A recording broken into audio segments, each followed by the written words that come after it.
This song, Visiting Hours, I don't know much about this guy who was your friend, mentor. Oh, Michael, yeah. Who is this guy to you? Well, so he started off being my Australian promoter, but I became close to him pretty much instantly because he gave my manager his first job. So I met him in like 2011, and he's a promoter, so you know promoters. He's super fun guy, super personable, Big personality. Yeah, big personality. And I did tours with him and always had fun. My biggest show that I did in like 2015, I did Wembley Stadium, and I had an after party with 7 of my best friends and Michael. And it would be like us 22-year-olds and Michael, who was probably like 57 at the time or something like that. And, we both had our career highs together.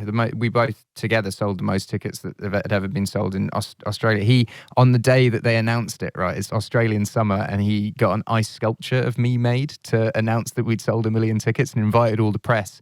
And I think I'd been out the night before, was sleeping in, and the ice sculpture basically just melted before I turned up. But yeah, man, he's just a fantastic bloke, and he sadly passed away in March.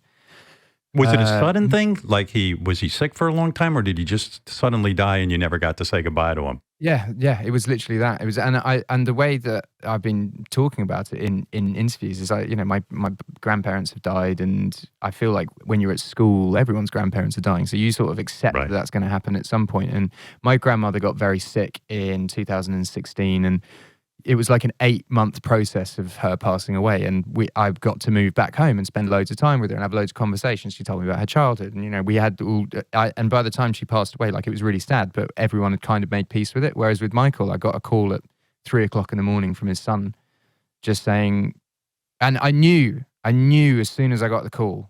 I basically woke up. It was actually to my wife's phone. She nudged me. I woke up and she said, "Matt is calling." And I just instantly knew. And it was like I've never had anything that heavy happen. And I managed to get out to Australia for his memorial, but it was in quarantine where I finished this song. And man, grief's just it's a heavy thing that I just hadn't experienced. And being sort of locked in a house waiting to go to this thing to grieve with his family and kind of figuring out what the hell was going on. And I think the best thing about being in that house was having my daughter, because she was like 6 months, and also kids don't know what the hell's going on. So she's like, but I'm happy. So then you suddenly have to be happy. Be happy, yeah. Be happy. Yeah, I don't know what's worse. No goodbye, or I don't want the long goodbye. I think I'll be too sad. I couldn't bear to say goodbye to everyone. I mean, that's what this song is about.